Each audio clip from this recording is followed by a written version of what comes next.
bienvenue à la discussion. Aujourd'hui, on va s'intéresser à un chiffre qui a fait pas mal de bruit dans le monde du football. C'est le revenu annuel de Faiza Lamari, qui est donc la mère et la représentante de Kylian Mbappé.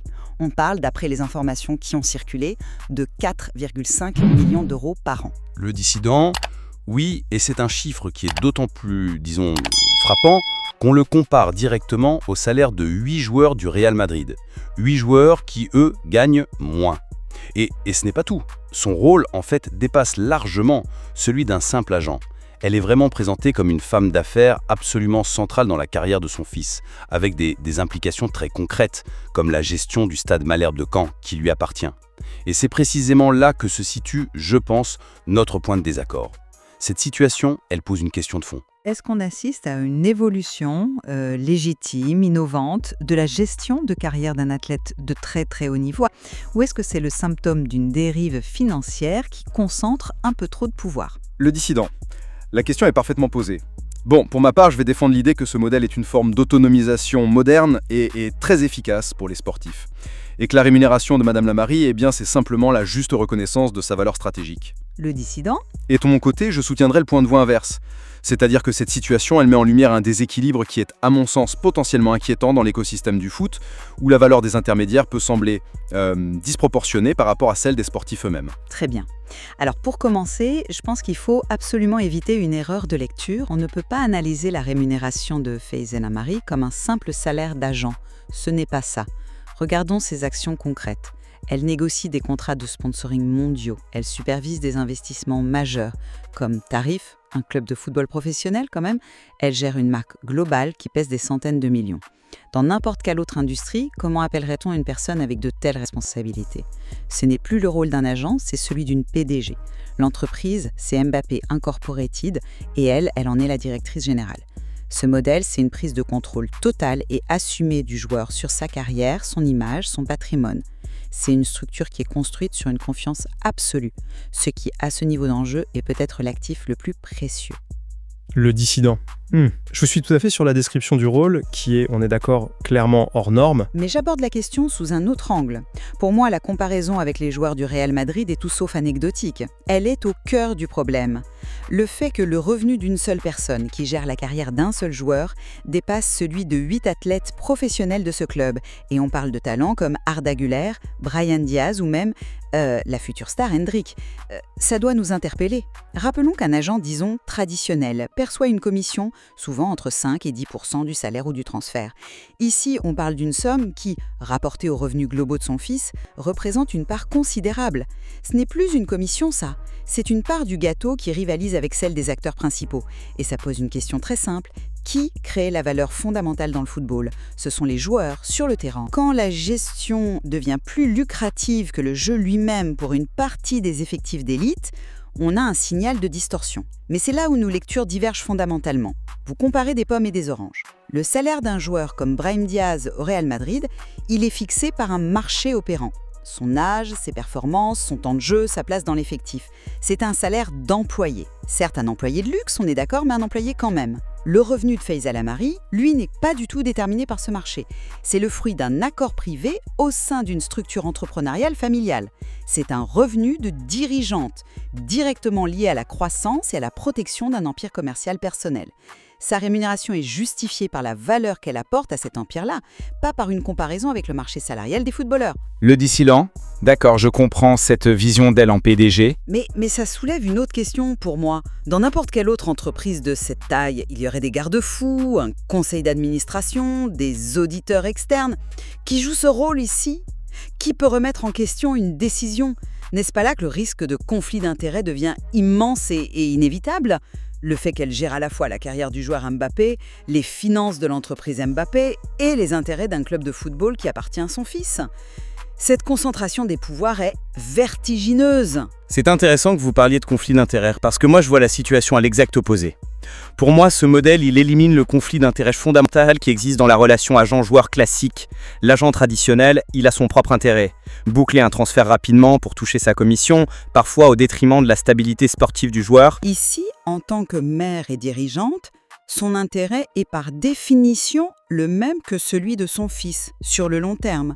La réussite du club de Caen, la solidité de ses contrats, la valorisation de son image, tout est lié. Il n'y a pas de divergence possible, c'est un alignement parfait des intérêts et ça, c'est une force incroyable. Le dissident.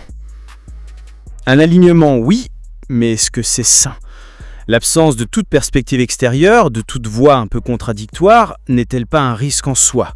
On a vu dans le sport, et ailleurs d'ailleurs, des structures familiales très soudées prendre des décisions désastreuses précisément parce qu'il manquait ce regard externe. La confiance n'exclut pas l'erreur. Mais revenons à la comparaison avec les joueurs. Là, j'ai vraiment du mal à vous suivre quand vous dites qu'elle n'est pas pertinente. Je maintiens qu'elle est trompeuse sur le plan économique. Peut-être, mais sur le plan symbolique, elle est extrêmement puissante. Et c'est là sa véritable importance. Elle envoie un message au public, aux supporters, aux jeunes qui rêvent de devenir professionnels.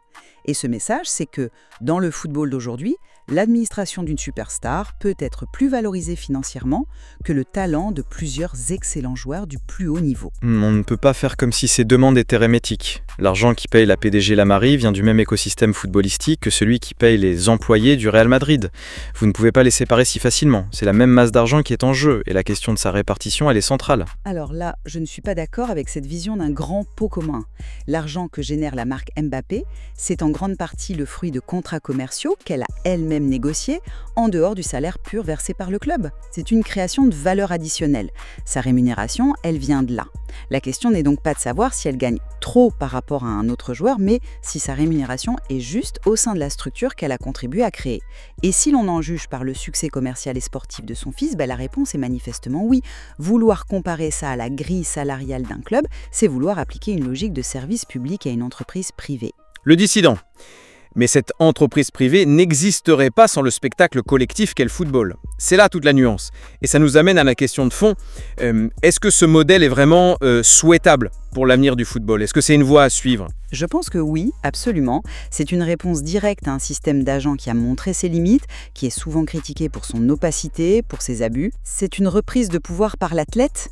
Pour une star de cette dimension dont chaque décision a des implications financières colossales, c'est peut-être la seule façon de garantir une confiance totale et un contrôle absolu sur sa destinée.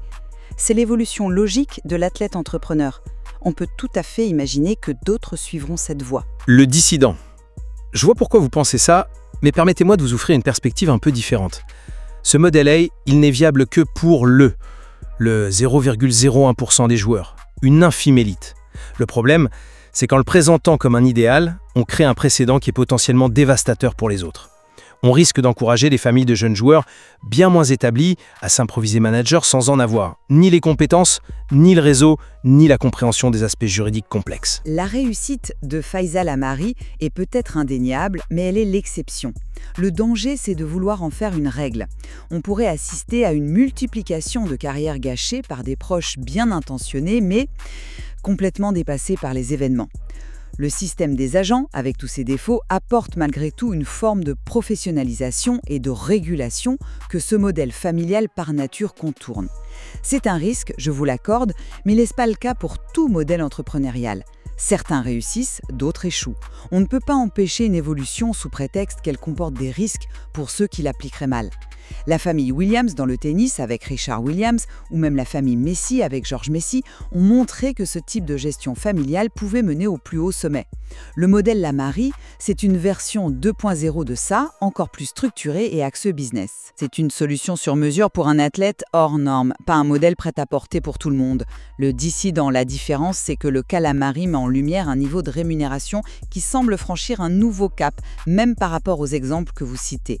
La structure devient une entité financière si puissante qu'elle éclipse économiquement des sportifs de très haut niveau. Et c'est cette échelle qui, pour moi, signale un changement de paradigme. On n'est plus seulement dans la gestion de carrière, on est dans la constitution d'un fonds d'investissement dont l'actif principal est un être humain. C'est cette évolution qui me questionne. Bon, pour conclure, je reste sur ma position. Le revenu de Faisal Amari reflète un rôle qui n'a plus grand-chose à voir avec celui d'un agent. C'est la rémunération d'une dirigeante à la tête d'un projet entrepreneurial global. Ce modèle, construit sur la confiance et un alignement total des intérêts, est une structure non seulement logique, mais sans doute nécessaire pour protéger et faire fructifier le patrimoine d'un athlète de l'envergure de Kylian Mbappé. Ce n'est pas un excès, c'est une adaptation rationnelle aux enjeux financiers actuels du sport de haut niveau. Le dissident. De mon côté, je maintiens que la comparaison avec les salaires des joueurs, loin d'être un détail, est un symptôme majeur. Elle révèle une concentration de pouvoir et de capital qui pose de vraies questions sur la répartition de la valeur dans le football. Ce modèle, même s'il est efficace pour un individu, envoie un message troublant sur ce qui est réellement valorisé dans le sport aujourd'hui. La gestion et l'optimisation financière semblent parfois prendre le pas sur la performance sportive elle-même. C'est cette tendance de fond qui, à mon sens, est problématique. Notre désaccord reste donc entier sur la nature du phénomène AC. S'agit-il d'une autonomisation nécessaire pour l'athlète moderne ou d'un symptôme d'excès du système FISEN? Le dissident, absolument. Mais l'analyse de ce cas unique nous offre une fenêtre passionnante sur les nouvelles dynamiques de pouvoir et d'argent qui sont en train de redéfinir le sport professionnel. Et il est clair qu'il y a encore beaucoup à dire et à explorer sur ces structures qui façonnent l'avenir du football.